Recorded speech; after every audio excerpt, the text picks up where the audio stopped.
Good morning, everyone. Welcome to 99.2 in the morning. I'm Emily Nowens. And I'm Angela Apicella. Today we're going to talk about the latest breakthrough in biotechnology. That's right, but first we're going to explain to you a little about what biotechnology is and why it's important. We even have a News 99.28 scientist here to do a simple experiment.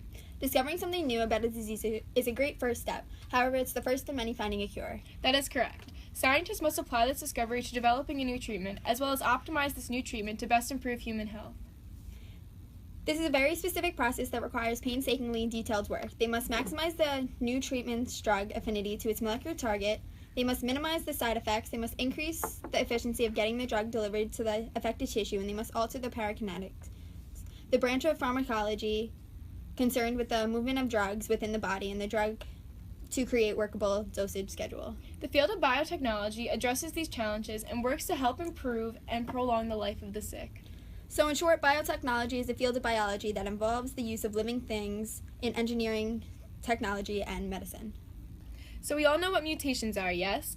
They are random changes in genes are what creates variety in a species, and this is what allows it to adapt to new environments and eventually evolve into completely new species. Sounds great, right? Well, not always. Most random mutations actually disturb the functions of our genes that can therefore create genetic diseases.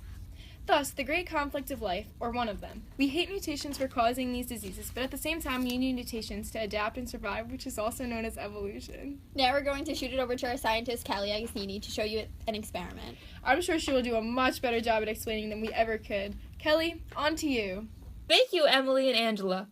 I'm Kelly Agostini, and today I'm going to be explaining to you DNA more in depth. All living things come with a set of instructions stored in their DNA, short for deoxyribonucleic acid. Every organism has cells, and each cell will have DNA inside of it. DNA is the blueprint for everything that happens inside the cell of an organism, and each cell has an entire copy of the same set of instructions. The entire set of instructions is called a genome. Scientists study DNA for many reasons. They can figure out how the instructions stored in DNA help your body function properly. They can use DNA to make new medicines. They can genetically modify foods to be resistant to insects. They can figure out the suspect of a crime. They can even use ancient DNA to reconstruct evolutionary histories. During DNA extraction, or getting the DNA out of the cell so that they can study it, a detergent will cause the cell to pop open, or lyse, so that DNA is released into a liquid solution. Salt can be added to make the tiny strands of DNA clump together. Then the DNA will be precipitated or come out of the solution by adding alcohol. And in this biochemistry science project, we will make our own DNA extraction kit from household materials and use it to purify DNA from strawberries. We're using strawberries because cells each have 8 copies of genome in every cell. When the organism has 8 copies, called an octoploid, it has a lot more DNA per cell than an organism that has only 1 copy. Using DNA from strawberries will help you have a successful DNA preparation so you can purify a lot of DNA. But before we start, just letting you know you're going to need rubbing alcohol, so go ahead and put that in the freezer. I already did that. Okay. We will use it for later. Now we're going to need 1/2 teaspoon of salt, 1/3 cup of water, and 1 tablespoon of dishwashing soap. And you're going to mix those together in a small glass or bowl, which I already did. Set this mixture aside for now. This is your extraction liquid.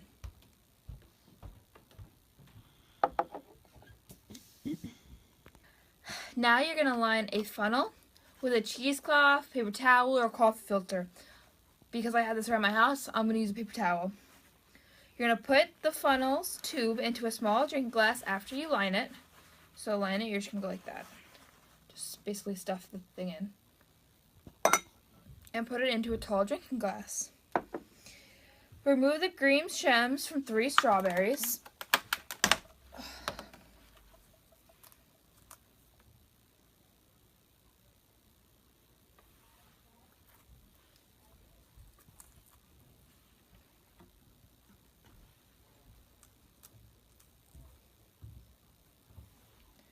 Now you're going to put those into a plastic resealable bag, and you're going to let the air out as much as you can.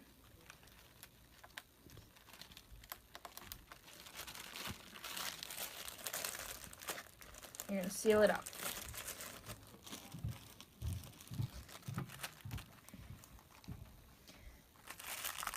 We got to squeeze and smash the bag now for 2 minutes. Now that you squeeze the strawberries for 2 minutes, you're going to add 3 tablespoons of the extraction liquid to the strawberries. Now, I double sealed the strawberries to make sure that the bag didn't pop.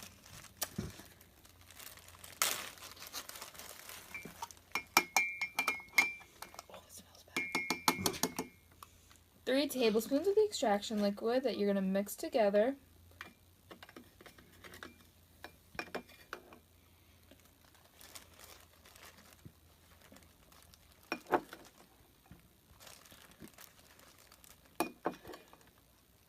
Now, because my tablespoons weren't filled up to the hole, I'm going to just do 1 extra just to make sure I have the right amount. But only do 3 if you have the right amount. And now you're going to reseal the bag tightly, making sure you push out all the extra air bubbles again.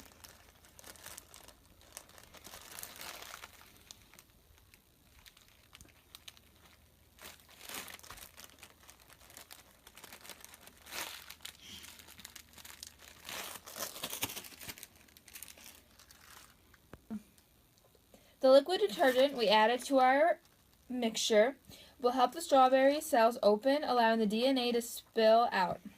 The salt creates an environment where the different strands of DNA can gather together in a clump, making it easier for you to see them. Squeeze the strawberry mixture with your fingers for 1 minute. After you do that for a minute, you're going to get your strawberry bag, and it should look like that. Kind of like a... Unicorn throw up. Yeah, unicorn throw up. That's good. That's a good explanation. Now you're going to pour the strawberry mixture from the liquid bag into the funnel. Let it drip in the glass until there's very little liquid left in the funnel. Oh,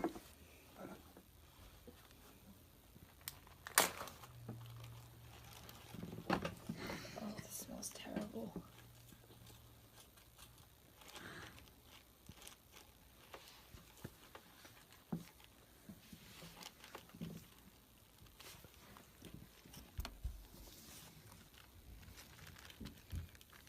This is what it should look like, dripping.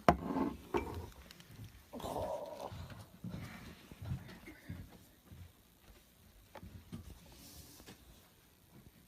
Now you're just going to leave it like that until there is very little liquid left in the funnel.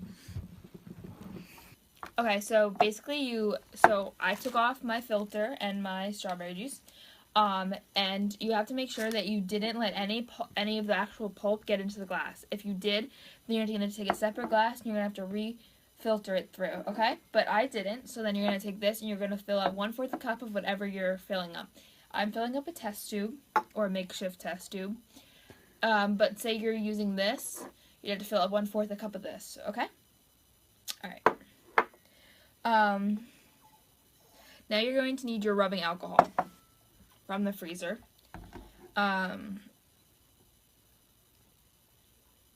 Tilt the test tube and pour 1/4 a cup of rubbing alcohol down the side. The alcohol should form approximately 1-inch deep layer on the top strawberry liquid. If you have a small test tube or jar, you will not need all of the alcohol. So, instead of doing 1/4 a cup, I am just going to see what 1 tablespoon gets me.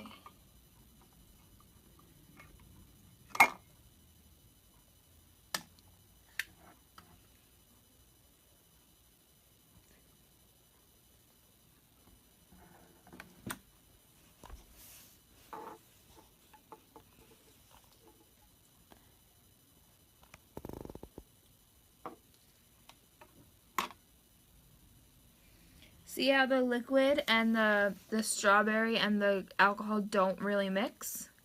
That's what you want. The DNA collects between the 2 layers. The DNA does not dissolve in alcohol. When the alcohol is added to the mixture, the rest of the mixture, except for the DNA, stays in the solution, while the DNA precipitates into the alcohol layer, which is what you see. You see the strands? You see that middle section that's kind of pink right here? That's the DNA. Study the mixture inside the test tube or jar. The strawberry DNA will appear gooey, white, clear, stringy stuff. Do you see it? You can collect the DNA with a skewer or thin rod. Dip the bamboo skewer into the test tube where the alcohol and the strawberry layers meet. Pull up with the skewer. You should find some whitish, stringy stuff in the skewer, which is the DNA containing the strawberry genes. So we have a bamboo skewer right here. So I'm just gonna put this in. Pull up. See that? That's the DNA.